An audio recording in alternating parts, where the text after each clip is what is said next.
ఈ వీడియోలో నేనేం చెప్దాం అనుకుంటున్నానంటే, ఎస్పెషల్లీ వాళ్ళు ఏ ఉద్యోగానికి వెళ్ళినా, దేనికి వెళ్ళినా, సెంట్రల్ కావచ్చు, స్టేట్ కావచ్చు, ఇంగ్లీష్ లాంగ్వేజ్ అనేటటువంటిది చాలా మస్ట్, కంపల్సరీ. అయితే మిగతా సబ్జెక్టులు ఉన్నాయి, కానీ దాంతోపాటు ఇంగ్లీష్ ఉంది. కానీ ఇక్కడ స్టూడెంట్స్ యొక్క సైకాలజీ ప్రకారం ఎలా ఉందంటే, మిగతా సబ్జెక్ట్స్ని కొంచెం పర్లేదు, అంత హెవీగా బర్డెన్గా ఫీల్ అవ్వట్లేదు, కానీ ఇంగ్లీష్ను మాత్రం ఒక సైతంలాగా, దెయ్యంలాగా, భూతంలాగా చూస్తున్నారు. ఎందుకలా అంటే దానికి కారణాలు చాలా ఉన్నాయి. ఒకటి, అది పరాయి భాష, మదర్ టంగ్ కాకుండా అది పరాయి భాష. పరాయి భాష అనేటప్పటికీ భాషలో క్వశ్చన్స్ ఎలా అడుగుతారు అంటే రకరకాలు. మెయిన్ కంటెంట్, గ్రామర్ మీద అడుగుతారు. ఒక గ్రామర్లో వాడికి ప్రొఫిషియన్సీ నాలెడ్జ్ ఎంత ఉంది, గ్రామర్లో, వ్యాకరణంలో. అదే మన మదర్ టంగ్ తెలుగులో అయితే ఎస్పెషల్లీ ప్రత్యేకించి నేర్చుకోవక్కర్లేదు. కానీ ఈ ఇంగ్లీష్కి వచ్చేటప్పటికి, పరాయి భాషకు వచ్చేటప్పటికి ప్రతి స్టెప్, ప్రతి బిట్టు కూడా నేర్చుకోవలసిందే, తప్పదు. అక్కడ పాప స్టూడెంట్కి ఇబ్బంది అవుతుంది. అట్ ద సేమ్ టైం వాడు ఎలా ఫీల్ అవుతాడంటే, ఈ గ్రామర్ మీద ప్రొఫిషియన్సీ అడిగేటప్పటికి భయపడుతున్నాడు. నెంబర్ 2, వొకాబులరీ మీద కమాండ్ రావాలి. వొకాబులరీ మీన్స్ వర్డ్ పవర్ అంటాం, పదాలు అంటాం. అంటే in our daily routine life we often use this number of words. అంటే ఉదయం లేచిన కాడి నుంచి నైట్ పడుకునేంత వరకు మనం డైలీ రొటీన్లో, అదే మన మదర్ టంగ్లో అయితే ఏ సిచ్యువేషన్కి ఏ వర్డ్ వాడాలో వాడిస్తున్నాం. బట్ ఇంగ్లీష్ పరాయి భాషకు వచ్చేటప్పటికి అది రావట్లేదు, కొన్ని మాత్రమే తెలుస్తున్నాయి. 100 వర్డ్స్, 100 వర్డ్స్ తీసుకుంటే కేవలం ఒక 10 to 20 వర్డ్స్ మీద వాడికి కమాండ్ ఉంటుంది. అంటే రిమైనింగ్ 80 వర్డ్స్ మీద వాడికి పట్టు ఉండలేదు. తద్వారా వాడికి ఇబ్బంది అయిపోతుంది. అయితే ఇప్పుడు ఎలా ఉందంటే, ఈ కాంపిటేటివ్ తర్వాత మూడోది ఏంటంటే కాంప్రహెన్షన్ ప్యాసేజ్ మీద అడుగుతాడు. అంటే అండర్స్టాండింగ్ పవర్ స్టూడెంట్కి ఎంతవరకు ఉంది అని అడుగుతాడు. ఇది మాత్రం 100% పక్కా. అంటే ఏ ఎగ్జామ్ తీసుకున్నా 3 విషయాలు ఉన్నాయి. ఒకటి grammar proficiency, 2 vocabulary proficiency, and understanding abilities. ఈ 3 మీద అడుగుతున్నాడు. ప్రతి విద్యార్థి కూడా ఈ 3 మీద కమాండ్ సాధించవలసిందే. అయితే ఎలా ఉండేదంటే, జస్ట్ ఒక 20-25 సంవత్సరాల క్రితం ఇదే కాంపిటేటివ్ ఎగ్జామ్కి వస్తే ఇంత ట్విస్టెడ్, టఫ్గా ఉండేది కాదు. కానీ ఇప్పుడు పెరిగిపోయింది. ఎందుకంటే విద్యార్థులు బాగా పెరుగుతున్నారు, బాగా అవేర్నెస్ వచ్చింది, చదువుతున్నారు. కానీ ఒక పోస్ట్కి చాలామంది పోటీ పడుతున్నారు. ఇలాంటప్పుడు మరి మన ఈ పోటీని, ఎగ్జామ్ని, అదే ఎస్పెషల్లీ ఇంగ్లీష్ని ఎలా ట్రేస్ అవుట్ చేయాలి, ఎలా క్రాక్ చేయాలి అనేది మాత్రం మనం తెలుసుకోవాలి. Okay, right. మరి ఎలా? ఇప్పుడు మనం జాగ్రత్తగా చూస్తే మై డియర్ స్టూడెంట్స్, ఎగ్జామ్కి ప్రిపేర్ అయ్యేటువంటి పద్ధతులు 2 రకాలుగా ఉంటాయి. Number 1 academic preparation, number 2 competitive preparation. Academic అంటే నువ్వు చదువుకున్నటువంటిది, హై స్కూల్ కానివ్వండి, కాలేజ్ కానివ్వండి, యూనివర్సిటీస్ కానివ్వండి, ఆ చదివినటువంటి చదువుని ఏమంటాడంటే అకాడమిక్ అంటాడు. అకాడమిక్లో ఎలా ఉంటుందంటే ప్రోజు, పోయిటరీ, నాట్యాలు, గ్రామర్, ఇలా స్పెసిఫిక్గా కొన్ని అంశాలు ఉంటాయి. వాటిల్లోంచి ఎగ్జామ్లో బిట్స్ అడుగుతాడు. కాబట్టి ప్రతి స్టూడెంట్ కూడా ఆ లెక్చర్ సహాయంతో అవి చదివేస్తాడు, మంచి మార్కులు పొందుతాడు. ఫస్ట్ గ్రేడ్స్ అలా వచ్చేస్తుంటాయి. కానీ ఈ కాంపిటేటివ్కి వచ్చేటప్పటికి అలా కాదు. ఇందులో కూడా లిమిటెడ్ సిలబస్ ఉంది, కానీ క్వశ్చన్ అడిగేటటువంటి విధానం చాలా టఫ్, అది అనంతం అనమాట అండి. ఇవాళ ఎలా ఉందంటే, ఇవాళ ప్రజెంట్ డేస్లో ఏ ఎగ్జామ్కి ఇచ్చినా బిట్ ఎలా ఉంటుందంటే ఇంగ్లీష్లో చాలా టఫ్గా ఉంటుంది. అయితే ఇప్పుడు ఒకప్పుడు ఎలా ఉండేదంటే, ఈ ఇంగ్లీష్ ప్యాటర్న్ను కొన్ని మోడల్స్కు మాత్రమే ఉండే అడిగేవాడు. కానీ ఇప్పుడు ప్రతి ఎగ్జామ్కి కూడా అదే మోడల్ ఫాలో అయిపోతున్నాడు. దాన్ని ఏమంటామంటే అప్లికేషన్ మోడ్ అంటాం. అంటే ఇప్పుడు మనం కాంపిటేటివ్ ప్రిపేర్ అయ్యేటువంటిది చాలా ఎక్స్క్లూజివ్గా ఉండాలి, అండ్ స్పెసిఫిక్గా ఉండాలి, చాలా పర్టిక్యులర్గా, పర్ఫెక్ట్గా ఉండాలి. మరి ఎలా ఉంటున్నాయి చూద్దాం ఒకసారి.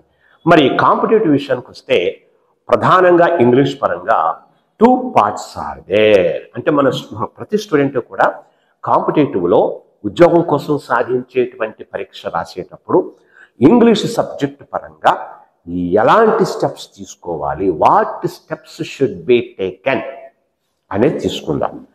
మరి ప్రతి విద్యార్థి గుర్తుపెట్టుకోవాలి, ఇంటర్మీడియట్ లెవెల్లో ఇంటర్మీడియట్ స్టాండర్డ్తో రాసే ఎగ్జామ్ అయినా, డిగ్రీ స్టాండర్డ్తో రాసే ఎగ్జామ్ అయినా, పీజీ స్టాండర్డ్తో రాసే ఎగ్జామ్ అయినా, ఏ ఎగ్జామ్ అయినా సరే కంపల్సరిగా you should remember one thing, కాంపిటేటివ్లో ఇంగ్లీష్లో ఏ అంశాలు ఉంటాయి. దేర్ ఆర్ 2 ఆస్పెక్ట్స్, 2 ఆస్పెక్ట్స్ ఉంటాయి మిత్రులారా. అవి ఏంటంటే నెంబర్ 1 అప్లికేషన్ మోడ్ లేదా ఎగ్జామ్ ప్యాటర్న్ అనొచ్చు. రెండవది కంటెంట్ లేదా జనరల్ గ్రామర్ లేదా బేసిక్ గ్రామర్ అనొచ్చు. చెప్పండి, ఇప్పుడు రెండు ఉన్నాయి మనకు, అప్లికేషన్ మోడు, కంటెంట్ ఉంటాయి. అంటే ఇప్పుడు ఎగ్జామ్కి ప్రిపేర్ అయ్యే ప్రతి విద్యార్థి కూడా ముందు కంటెంట్ మీద ఫోకస్ చేయాలి, ఆ తర్వాత అప్లికేషన్ మోడ్లోకి వెళ్ళాలి. కానీ చాలా మంది పాపం స్టూడెంట్స్కి ఈ విషయం సరిగ్గా అర్థం కాక వాళ్ళు ఒక బుక్ తీసుకుని డైరెక్ట్గా ఈ అప్లికేషన్ మోడ్లోనే ఉంటున్నారు. కానీ దీని ద్వారా ఏమవుతుందంటే అప్లికేషన్ మోడ్లో కంటెంట్ వస్తుంది. అంటే గ్రామర్ టాపిక్స్ ఉంటాయి మనకు, దగ్గరగా 12 టాపిక్స్ ఉన్నాయి, 12 టాపిక్స్ ఆర్ దేర్. ఈ 12 టాపిక్స్ మీద వాళ్ళకి ఇబ్బంది అవుతుంది. ఏదో 1-2 పర్ఫెక్ట్గా ఉంటున్నారు, కానీ మిగతా చోట్ల మాత్రం ఇబ్బంది పడుతున్నారు. తద్వారా ఈ అప్లికేషన్ మోడ్ మొత్తం పోతుంది. అప్లికేషన్ మోడ్లో మొత్తం మార్క్స్ ఉంటాయి. కాబట్టి మా సజెషన్ ఏంటంటే, మా అనుభవంలో తేలింది ఏంటంటే, my dear students, first of all you should learn about content, దాని మీద సాధించండి. ఆ తర్వాత అప్లికేషన్లోకి వెళ్ళండి. మరి కంటెంట్ ఎలా వస్తుంది? Content means grammar. గ్రామర్ అంటే we know what's that, tenses, parts of speech, articles, prepositions, degrees of comparison, simple, compound, complex, subject and verb agreement, ఇలా ఉంటాయి మొత్తం. వీటి మీద సాధించండి. అయితే చాలా మంది విద్యార్థులకి ఒక అపోహ ఉంది, ఏంటంటే అది మాకు చిన్నప్పటి నుంచి విన్నావచ్చు అని. లేదండి, అది కాదు. మనం సిస్టమేటిక్గా వెళ్ళాలి. సో కంపల్సరీగా మీరు నేర్చుకోవాల్సిందే, ఒక మంచి ప్రాపర్ గైడెన్స్తో మీరు నేర్చుకోవాల్సిందే. సపోజ్ ఒక కోచింగ్ సెంటర్కి వెళ్ళినప్పుడు ఎలా ఉండాలి, అక్కడ చెప్పేటటువంటి ఫ్యాకల్టీ చెప్పే కంటెంట్ జాగ్రత్తగా వినండి. విన్న తర్వాత దాని తర్వాత ఇంటికి వెళ్ళిన తర్వాత ప్రాక్టీస్ ఎలా చేస్తావు? ప్రాక్టీస్ అర్థం చేసుకున్నాక అప్పుడు నువ్వు నెంబర్ ఆఫ్ బిట్స్ ప్రాక్టీస్ చేయాలి. నెంబర్ ఆఫ్ బిట్స్ అంటే ఏంటి? మీ ఇన్స్టిట్యూట్ వాళ్ళు ఇచ్చేటువంటి బిట్స్ కొన్ని ఉంటాయి, మీ ఫ్యాకల్టీ ఇచ్చేటువంటి బిట్స్ మరికొన్ని ఉంటాయి. అట్ ద సేమ్ టైం ఇంకా నువ్వు అడిషనల్గా ఇంకా సంపాదించి చేసుకోవాలి. అంటే మా లెక్క ప్రకారంగా ఏంటంటే, ఒక్కొక్క టాపిక్ మీద ఒక్కొక్క స్టూడెంట్ కంపల్సరిగా తక్కువలో తక్కువ 100కు పైగా బిట్స్ నువ్వు ప్రాక్టీస్ చేసుకోవాలి. అలా చేసుకున్న నాడు నీకు కంటెంట్ విత్ గ్రిప్ వచ్చేస్తుంది. ప్రాక్టీస్ సాధన చేయాలి. ఓకే, అది ఎందుకు వస్తుంది, ఇది ఎందుకు రాదు అనేటువంటి విషయం సాధించుకోవాలి. నెక్స్ట్, ఈ కంటెంట్ వచ్చేసింది. ఈ కంటెంట్ మొత్తం అన్ని టాపిక్స్ మీద నీకు గ్రిప్ వచ్చేసింది. వచ్చిన తర్వాత ఏమి చేయాలి? What will we do now? ఇప్పుడు మనం అప్లికేషన్లోకి వెళ్ళండి. అప్లికేషన్ అనేటప్పటికీ ఎగ్జామ్లో ఎలా అడుగుతాడు, మనం ఎలా ఫేస్ చేయాలి అనేది మోడల్. ఓకేనండి, మరి ఇది ఎలా వస్తుంది ఒక్కసారి చూద్దామండి. ఓకేనా, చూద్దాం. ఇక్కడ చూడండి, ఒక్కసారి మీకు అప్లికేషన్ మోడ్లో ఏ విధంగా అవుతున్నాయో గమనిద్దాం ఒకసారి. Competitive exams application mode or exam pattern, ఎగ్జామ్లో ఇచ్చేటటువంటి మోడల్స్. ఇవి చాలా ఇంపార్టెంట్. చాలా మంది విద్యార్థులకి మేము గమనించినంత మేరకు పాపం అవగాహన అనేది ఉండటం లేదు. ఇది గమనించుకోవాలి మనం. ఎలా?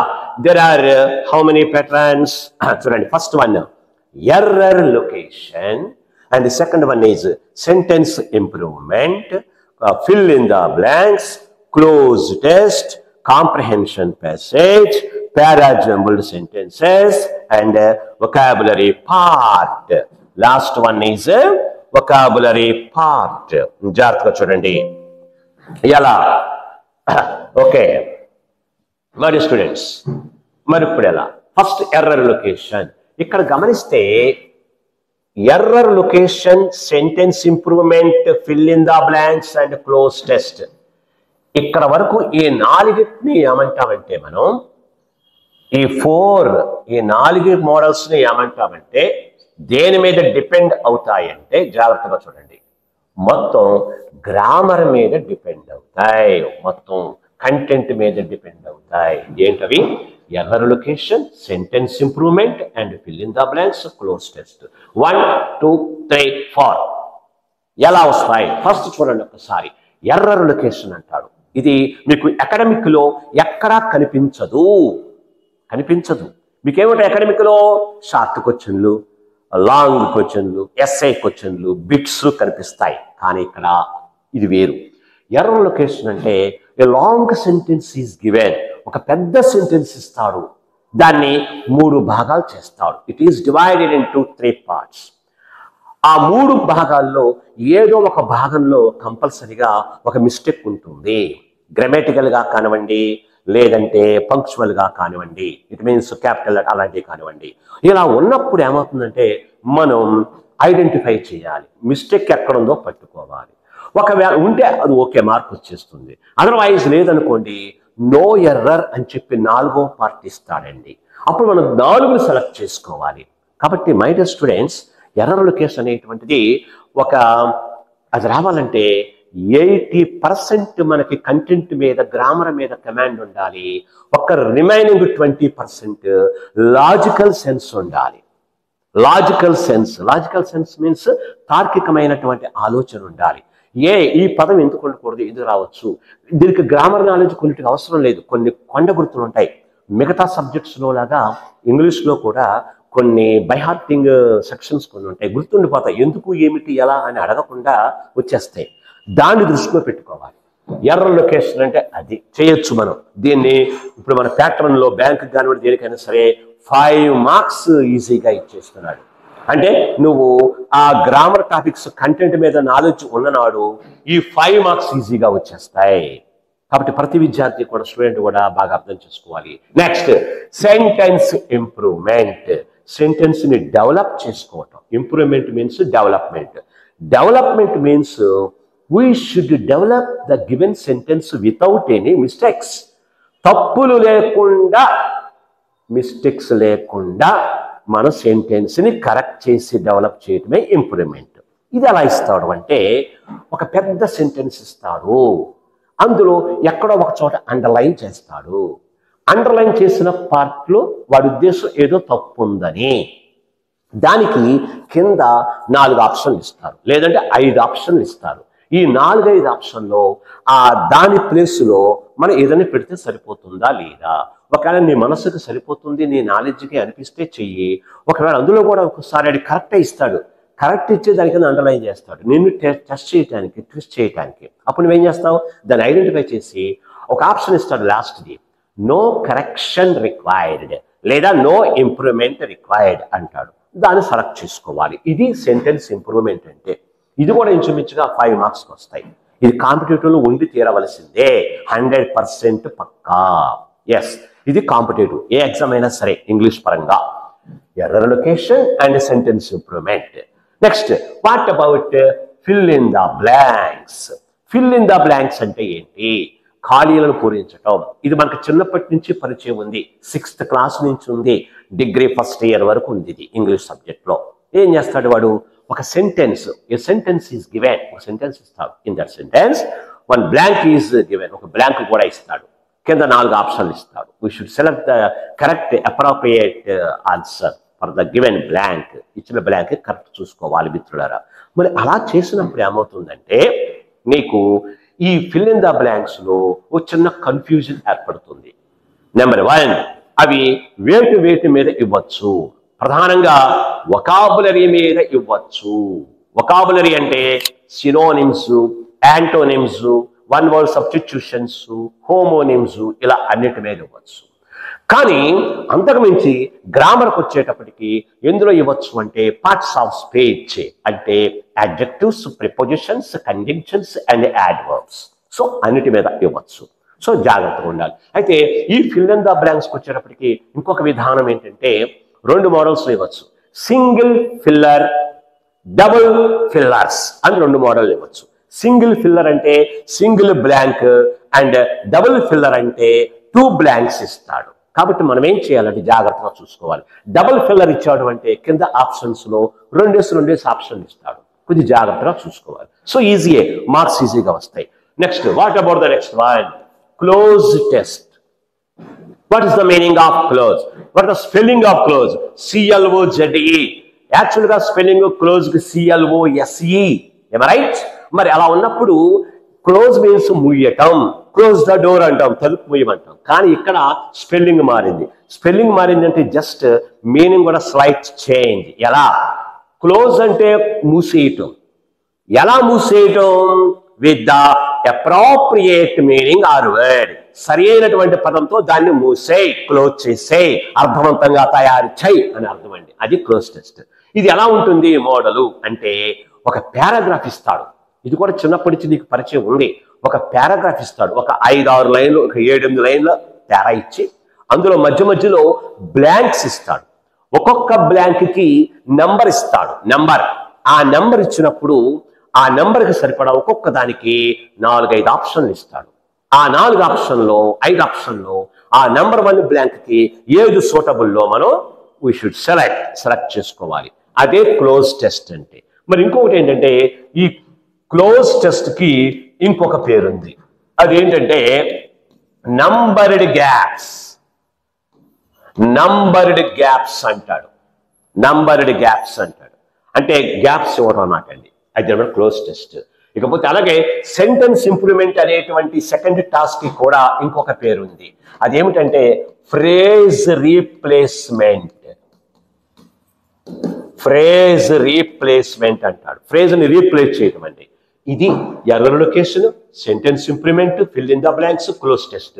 అంటే నువ్వు ప్రిపేర్ అయ్యేటువంటి ఏ కాంపిటేటివ్ కైనా ఈ 4 కంపల్సరీగా ఉంటాయి. నీ ఫోకస్ దాని మీద ఉండాలి. ఈ 4 రావాలంటే మన దగ్గర ఏం ఆయుధం ఉండాలి? కంటెంట్ ఫుల్గా ఉండాలి. అది బాగా నేర్చుకోవాలి. ఓకే, క్లోజ్ అయ్యింది. Next, comprehension passage. తెలుసు, కాంప్రహెన్షన్ అంటే టు అండర్స్టాండ్, టు అప్టైన్ అని. ఒక పెద్ద పారాగ్రాఫ్ ఇస్తాడు, కింద క్వశ్చన్స్ ఇస్తాడు. You should read the given passage thoroughly and thoroughly up to that. కరెక్ట్గా క్వశ్చన్ మనం ఐడెంటిఫై చేయాలి. ఈజీ 5 మార్కులు లేదా 10 మార్కులు, బ్యాంకింగ్ అయితే 15 మార్కులు, ఇలా రకరకాలుగా ఉన్నాయి. అందులో మనం గమనించాల్సింది వొకాబులరీ వస్తుంది, జాగ్రత్తగా ఉందాం. అది ప్రాక్టీస్ వచ్చేస్తుంది. Next, parajumbled sentences. అంటే కొన్ని వర్డ్స్ కానివ్వండి, కొన్ని సెంటెన్సెస్ కానివ్వండి, కొన్ని బిగ్ లార్జ్ సెంటెన్సెస్ కానివ్వండి, స్కాటరింగ్ లో ఇస్తాడు. స్కాటరింగ్ అంటే ఏంటి? ఇర్రెగ్యులర్, ఇన్ ఆర్డర్ అలా ఇస్తాడు. అలా ఇచ్చినప్పుడు మనం ఏం చేయాలి? మనం చదివి దాని సెంట్రల్ ఐడియాని బట్టి ఆర్డర్లో పెట్టుకోవాలి. దాన్ని ఏమంటాడు? పారాజంబుల్డ్ సెంటెన్సెస్ అంటాడు. ఇందులో మనకు PQRS మోడల్ అనేటువంటిది చాలా నెంబర్ 1. ఆ మోడల్ తెలుసుకోవాలి. PQRS మోడల్ చాలా ఇంపార్టెంట్. ఇక నెక్స్ట్, వొకాబులరీ. వొకాబులరీ అంటే ఏంటి? వొకాబులరీ అంటే పదజాలము, నెంబర్ ఆఫ్ వర్డ్స్ అండి. In our daily routine life, we often number of words in the different situations. So that is called a vocabulary. దాన్ని word power అంటారు. పదాలు ఎలా ఏర్పడతాయి అనేటువంటిది. ఇందులో రకాలు ఉన్నాయి. Synonyms, antonyms, homonyms, one word substitutions, phrases, idioms, ఇలా రకరకాలు ఉన్నాయి. ఇవన్నీ నేర్చుకోవాలి. 5-6 రకాలు ఉన్నాయి అందులో, నేర్చుకోవాలి మనం. అయితే మనకు ఈ వొకాబులరీకి వచ్చేటప్పటికి ఈ కాంప్రహెన్షన్ ప్యాసేజ్, పారాజంబుల్డ్ అండ్ వొకాబులరీకి గ్రామర్ అవసరం లేదు మిత్రులారా, గ్రామర్ అవసరం లేదు. సో మనం కేవలం ఏం కావాలి? నాలెడ్జ్, మన క్రియేటివిటీ కావాలి. దీన్ని ఏమంటారంటే రీడింగ్ స్కిల్స్ అంటారు, లేదా స్టడీ స్కిల్స్ అంటారు. ఓకేనండి, రైట్. మరి ఇక్కడ ఈ గ్రామరు ఇవన్నీ కూడా మీకు క్లాసుల్లో చెప్తుంటారు, ఫ్యాకల్టీ చెప్తారు, లేదా నువ్వు ప్రాక్టీస్ చేస్తావు. ఈ కాంబినేషన్ కూడా చేస్తావు, పారాజంబుల్డ్ కూడా ఈజీ చేస్తావు. But what about vocabulary? Vocabulary అంటే ఏంటి? ఇది ఎలా ప్రాక్టీస్ చేస్తావు? ఎలా అంటే పరాయి భాష ఇంగ్లీష్ కాబట్టి, పరభాష కాబట్టి, మనది కాదు కాబట్టి, నేటివ్ కాదు కాబట్టి కంపల్సరిగా దేనో ఒక దాని మీద డిపెండ్ అవ్వాల్సిందే. ఇదివరకు ఎలా చెప్పేవాళ్ళం అంటే కంపల్సరిగా ఇంగ్లీష్ బుక్స్ చదవాల్సిందే అంటాం. కానీ ఇప్పుడు ఇంగ్లీష్ బుక్స్ ప్రస్తుతానికి అవసరం లేదు. నీ స్టాండర్డ్కి అప్డేట్గా ఉండేటువంటి English news paper the Hindu చదవండి. ఎందుకు హిందూ అంటున్నామంటే, హిందూ అనేటువంటి news paper especially for competitive వాళ్ళకు చక్కగా మంచి వొకాబులరీ తోటి, మంచి ప్రొఫెషనల్ ప్రొఫెసర్స్ తోటి, ఇంగ్లీష్ స్కాలర్స్ తోటి డిజైన్ చేయబడినటువంటి పేపర్ అది. అందులోనూ మీరు అనుకుంటారు, ఏమండి ఒక రోజు పేపర్ కొంటే 8 రూపాయలు, చాలా పేజీలు ఉంటాయి, అన్ని చదవగలమా? అవసరం లేదు. కాంపిటేటివ్కి ప్రిపేర్ అయ్యేటటువంటి వాడికి న్యూస్తో సంబంధము లేదు. కాకపోతే వాడికి కావాల్సింది గ్రామరు, వొకాబులరీ. కాబట్టి మనకు హిందూ పేపర్లో ఎడిటోరియల్ కాలం అనేటువంటిది ఒకటి ఉంటుంది. అది కనుక మనం ఆ పేజ్ కనుక కరెక్ట్గా చదువుకోగలిగితే అందులో నెంబర్ ఆఫ్ వొకాబులరీ వర్డ్స్ తెగొచ్చేస్తాయండి, గ్రామర్ వస్తుందండి. మరి అది చదవటం కూడా ఒక ఆర్టే, కదే. చాలా జాగ్రత్తగా చదవాలి దాన్ని. అది మీ ఫ్యాకల్టీ ద్వారా మనం ప్రాక్టీస్ చేసుకోవాలి. కీవర్డ్స్ ఉంటాయి అందులో, ఆ కీవర్డ్ సహాయంతో చేసుకోవాలి. అది వొకాబులరీ. ఓకే మరి స్టూడెంట్స్, మరి ఇవాళ చాలా మంది స్టూడెంట్స్ అనుకోండి, ఇది అప్లికేషన్ మోడ్ అండి. కాంపిటేటివ్ ఇంగ్లీష్కి వాడు ఎన్ని మార్కులు ఇస్తే అన్ని మార్కులు కూడా ఈ ఆస్పెక్ట్స్ మీదే, అంశాల మీదే ఉంటాయి. అది 40 ఇవ్వచ్చు, 50 మార్కులు ఇవ్వచ్చు, 100 మార్కులు ఇవ్వచ్చు, 200 మార్క్స్ ఇవ్వచ్చు, 300 మార్క్స్ ఇవ్వచ్చు. అలా ఎన్నిచ్చినా కూడా ఈ టాస్కుల మీదే నడుస్తుంది. ఓకే, ఇది దాటి వెళ్ళడు లేదు కూడా సెంట్రల్ లెవెల్లో ఎక్కడైనా సరే. రైట్. మరి ఇప్పుడు ఏమండి మీ స్టూడెంట్స్ యొక్క ఫీలింగ్ ఎలా ఉంటుందంటే, సార్ మేము పలానా చోటకి వెళ్తున్నాము, ఇదిగో నేర్చుకుంటున్నాం, అంతా బాగానే ఉంది, మరి మేము ఎలా మేము డెవలప్ చేసుకోవాలి ఏంటి అంటాడు. దానికి ఏంటంటే చాలామంది ఈ కోచింగ్లు కానివ్వండి, లేదంటే నేర్చుకోవటం కానివ్వండి, ఏం చేస్తుంటారంటే వాళ్ళ సాధన, డ్రిల్లింగ్, ప్రాక్టీస్ ఎలా ఉంటుందంటే 1 నెల లేదంటే 2 నెలలు లేదంటే 3 నెలలు చేసి, అమ్మో ఇక కష్టపడిపోయాము, ఇక మా పని అయిపోయింది అని చెప్పి ఎగ్జామ్స్ రాస్తూ ఉంటారు. ఒక ఎగ్జామ్ రాయంగానే ఏదైనా పొరపాటు మిస్టేక్ రాకపోతే 100% డిప్రెషన్లోకి వెళ్ళిపోతారు. అలా కాదండి. కరెక్ట్ విధానం ఏంటంటే, కరెక్ట్గా ఫ్యాకల్టీ చెప్పేది విని ఎంతకాలం ప్రాక్టీస్ చేయాలంటే, తక్కువలో తక్కువ 6 months నుంచి 6 నెలల నుంచి 1 సంవత్సరం కాలంలో నీవు గనక ఈ ప్రిపరేషన్ అనేది నువ్వు స్టార్ట్ చేస్తే, ప్రాక్టీస్ చేస్తే 100% జాబ్ వచ్చేస్తుంది. మరి స్టూడెంట్స్ నువ్వేం చేస్తావంటే, ఒక టార్గెట్ పెట్టుకో. డిగ్రీ అయ్యేటప్పటికి, లేదా బీటెక్ అయ్యేటప్పటికి, లేదా ఇంకేదైనా అయ్యేటప్పటికి నీ ఏజ్, వయసు కూడా చూసుకోవాలి మనం. ఏజ్ ఎంత ఉంటుందంటే 21 to 21 years. 21 అనుకో, 21 years వస్తాయి నీకు డిగ్రీ కానీ లేదంటే బీటెక్ కానీ కంప్లీట్ అయ్యేటప్పటికి.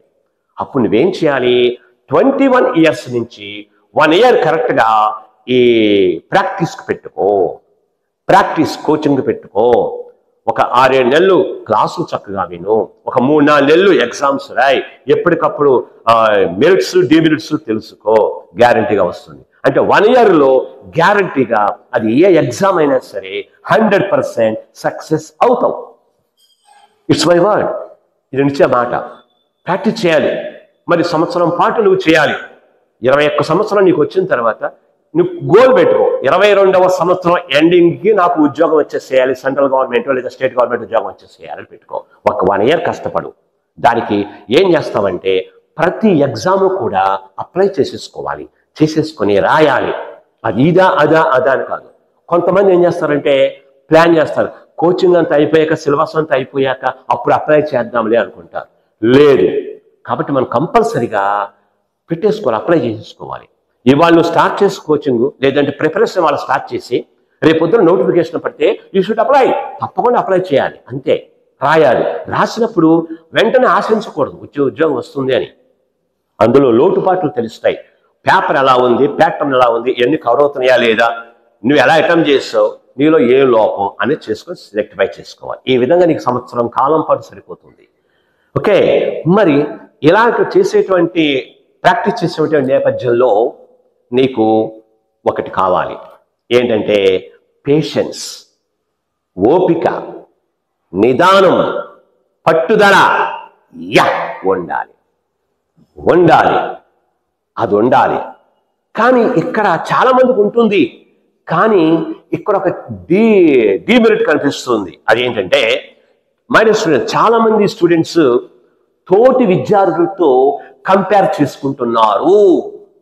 కంపేర్ చేయకూడదు.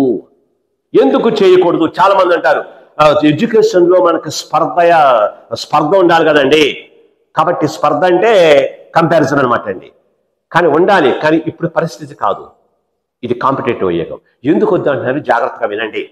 ఇప్పుడు ఒక వ్యక్తికి, ఒక పర్సన్కి ఐక్యూ అనేటువంటిది ఎక్కువ ఉంటుంది, మేధాశక్తి అనేది ఎక్కువ ఉంటుంది. ఒక్కొక్క విద్యార్థికి యావరేజ్గా ఉంటుంది, ఒక్కొక్క విద్యార్థికి బాగా తక్కువ ఉంటుంది. అది వాళ్ళ తప్పు కాదు, రకరకాల ప్రాబ్లమ్స్. తప్పు ఎవరిదే అనకూడదు ఇక్కడ, రకరకాల ప్రాబ్లమ్స్. ఈ చెయ్యి నాదే, 5 వేళ్ళు ఉన్నాయి కానీ సమానంగా లేవు, నా శరీరంలోని పార్టీ ఇది, లావుగా పొట్టిగా సన్నగా చిన్నగా ఉన్నాయి. ఎవరినేమంటాం, ఏమనలేం. విద్యార్థులు అంతే. కాబట్టి ప్రతి విద్యార్థి కూడా వాళ్ళ యొక్క ఐక్యూను బట్టి ఇతరులతో కంపేర్ చేసుకోకుండా మనం ఏం చేయాలి, ప్రాక్టీస్ చేయాలి. అలా ప్రాక్టీస్ చేసేటప్పుడు చక్కటి ఆహారం తీసుకుని చక్కగా ఉండి మైండ్ చక్కగా పెట్టుకొని డిప్రెషన్కు లోనవ్వకుండా జాగ్రత్తగా చేసుకోవాలి. రైట్. ఇలాంటప్పుడు చాలామంది మీకు రకరకాల విమర్శలు వస్తుంటాయి, క్రిటిసిజమ్స్. అయితే మనం పట్టించుకోకూడదు. Don't care about dum.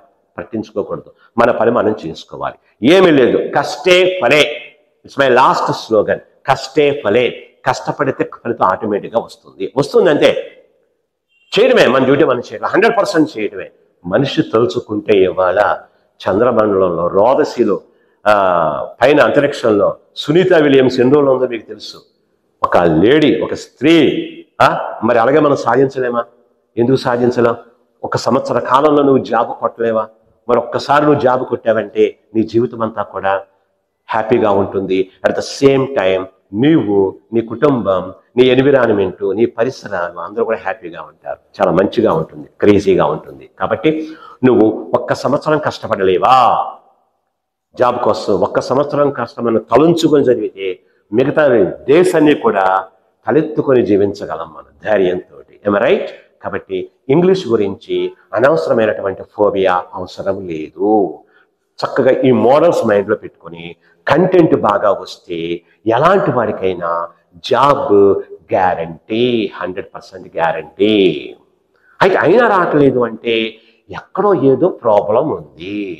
ఆ ప్రాబ్లంని రెక్టిఫై చేసుకోవాలి విత్ యువర్ ఫ్యాకల్టీస్, లేదంటే రకరకాలుగా మీ పేరెంట్స్, లేదంటే మీ రిలేటివ్స్, తెలిసిన వాళ్ళ దగ్గర రెక్టిఫై చేసుకోవాలి. నాకు ఎందుకు రావట్లేదు, okay, by your parents, by your teachers, వాళ్ళ చేత. అప్పుడు ఆటోమేటిక్గా వస్తుంది. అందుకని కుంగిపోకూడదు. ఎందుకంటే ప్రజెంట్ రోజులు మీకు చాలా అవకాశాలు ఉన్నాయి, టెక్నికల్ గాను, టెక్నాలజీ గాను, ఇన్ఫర్మేషన్, ఈ మొబైల్స్, స్మార్ట్ ఫోన్లు వచ్చాక మొత్తం గూగుల్, నెట్ అన్నీ ఉన్నాయి. ఎన్ని సహాయంతో తెలియని పదానికి మీనింగ్ చూసుకోవటం అన్ని చక్కగా చేయొచ్చు. ఓకేనండి. మరి వొకాబులరీ కావాలంటే ఇవాళ ఒక కాంపిటేటివ్ స్టూడెంట్కి, అంటే మీలాంటి విద్యార్థులకి సగటున యావరేజ్ని ఏమిచ్చారంటే 1000 నుంచి 1500, 2000 మధ్యన వర్డ్స్ రావాలంటున్నారు. దాన్ని వొకాబులరీ రేట్ అంటారు.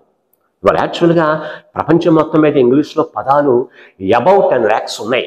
అవన్నీ మనకు అక్కర్లా, అవి రేంజ్ని బట్టి ఉంటాయి. ఒక స్టూడెంట్ ఉద్యోగానికి ప్రిపేర్ అయ్యేటప్పుడు కంపల్సరీగా 1000 నుంచి 1500, అందులోని వెర్బులు ఉంటాయి, అందులోని యాడ్వర్బులు ఉంటాయి, అందులోని కంజంక్షన్స్ ఉంటాయి, అన్నీ ఉంటాయి. అవన్నీ కూడా కరెక్ట్గా రావాలి. వస్తే కరెక్ట్గా రావటం అంటే ఇప్పుడు ఒక ఇబ్బంది, కొంతమంది బట్టి పడతారు, రోజుకు 10 పదాలు చొప్పున, 5 పదాలు చొప్పున. No, it's not a correct way, correct కాదు. మరి ఏంటి, ఒక వర్డ్ తీసుకున్నాక దాన్ని మీనింగ్ తెలుసుకుని you should implement that, implement చేయాలి దాన్ని. నీ డైలీ పనుల్లో దాన్ని చెయ్యాలి ఒక కొత్త పదంతో. అలా 4-5 సార్లు వాడావు అంటే నీ ఫ్రెండ్స్ తోటి, నీ సర్కిల్ తోటి వొకాబులరీ వచ్చేస్తుంది. ఆ విధంగా ఈ వొకాబులరీ చేస్తాం. ఎందుకు రాదండి, ఇంగ్లీష్ అద్భుతంగా వస్తుంది. ఓకేనండి. కాబట్టి మై డియర్ స్టూడెంట్స్, మీరు ఏ విధమైనటువంటి ఆందోళన పెట్టుకోకుండా ఈ ఇంగ్లీష్ని చక్కగా చేయండి, చక్కగా నేర్చుకోండి, చక్కగా ఫ్యాకల్టీ చెప్పేది వినండి, ప్రాక్టీస్ చేయండి, నంబర్ ఆఫ్ బిట్స్ ప్రాక్టీస్ చేయండి. ఓకే. కాబట్టి మీరు ఇవన్నీ విషయాలు దృష్టిలో పెట్టుకొని, ఈ మోడల్స్ దృష్టిలో పెట్టుకొని, కంటెంట్ దృష్టిలో పెట్టుకొని ఈ హిందూ పేపర్ చదువుతూ చక్కగా డెవలప్ అవ్వండి. ఓకే. అలా చేస్తూ మీరు మంచి జాబ్ కొడతారని మీ పేరెంట్స్కి, మీ టీచర్స్కి, సంఘంలో మీకంటూ ఒక మంచి లెవెల్ వస్తుందని, మంచిగా బతుకుతామని ఆశిస్తూ, God bless you and all the best, my dear students. Thank you.